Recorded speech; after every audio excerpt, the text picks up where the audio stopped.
Welcome to UV Physics Academy. So here we are discussing the solutions of quantum computation, and this is a chapter number 4. So here they are asking to represent the eigenvectors of Pauli matrices as a points on a Bloch sphere. Okay, so here we are going to represent the Pauli matrices eigenvectors as a points on the Bloch sphere.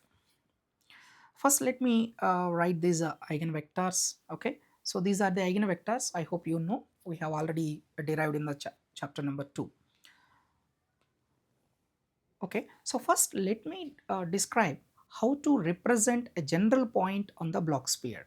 So if you take this as the general point, a state vector or vector, let us say it is a psi, and this state vector is making an angle theta with the positive z axis. Theta is the angle made by the vector with the positive z axis. Next, we have to take the projection. If you take this is r and this is nothing but r sine theta. Okay, so we have to project that r sine theta to the xy plane. So this is r sine theta and this is the angle phi. Okay, fine.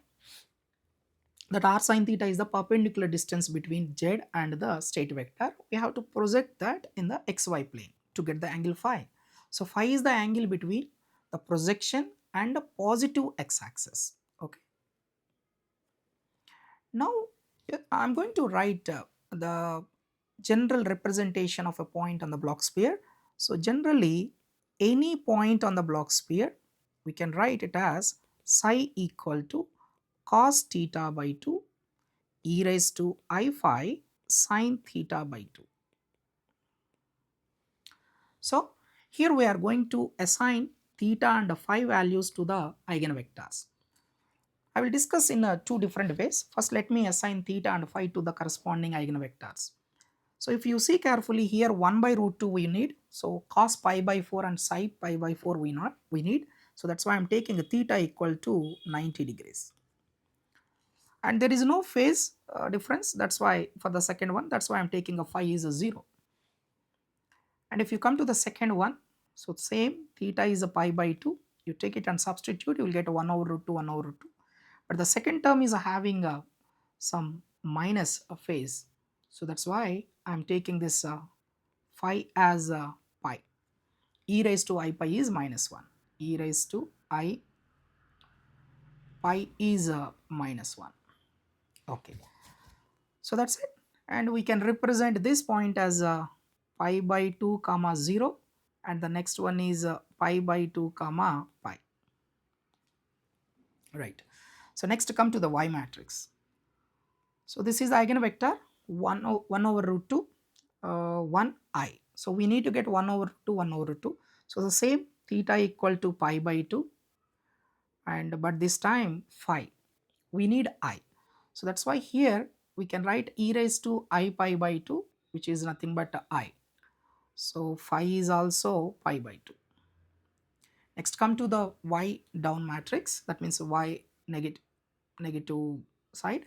So this theta is the same pi by 2 only, but phi equal to 3 pi by 2, because e raised to I 3 pi by 2 is nothing but minus I. So here I have taken this 3 pi by 2. Fine. So finally I can write the point as pi by 2 comma pi by 2 and pi by 2 comma 3 pi by 2.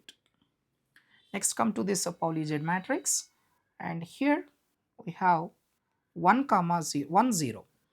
So cos theta by 2 is 1. So I can take a theta is a 0. Okay, and sine automatically sine 0 is also 0. So here no phase change, that's why phi 0. Next come to this theta. Here we need to get cos theta by 2 as a 0. So that's why I'm taking a theta as a pi. Then cos pi by 2 is a 0. And phi no change, 0 only. So finally we got 0 comma 0 and pi comma 0. So here we just compare the eigenvectors with the general point on the Bloch sphere, and we got the corresponding theta and phi values. Now I will take another method. So here again I am going to take the intersection point, that is where the x-axis is intersecting that Bloch sphere.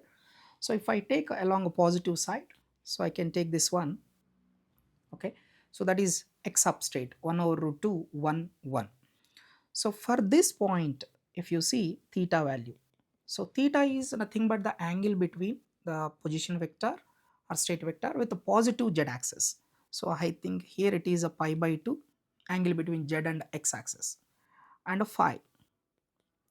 Once theta is pi by 2, sine theta by 2 is a 1. That means projection, whatever the projection we have, that is r only. That means same along x axis. So that's why there is no angle, 0.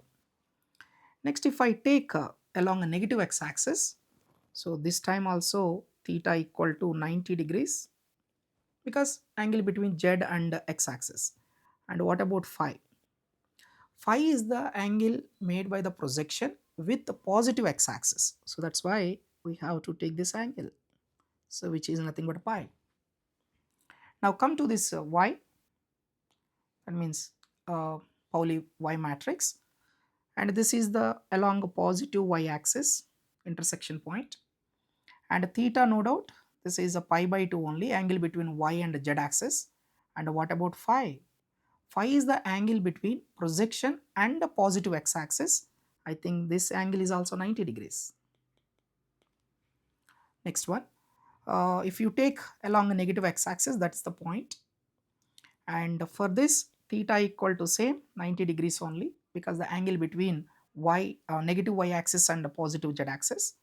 And what about phi? Phi is the angle made by the projection with the positive x axis. Then you have to take this positive x axis, this angle, so which is a 3 pi by 2. Next, come to this z matrix. So here I am along this positive z axis where the Bloch sphere is intersecting. Here theta, this is a 0, because angle between same axis z axis, and a phi, since there is no projection, because of theta is a 0, sine 0 is a 0, phi is also 0 here. But what about negative z axis? This is the point, and theta is the angle made by the vector with the positive z axis. That's why you have to take this angle. So theta equal to pi and phi equal to, as usual, 0. Like this we can represent either by using the intersection points or just comparing with the general point on the Bloch sphere. Okay, so thank you.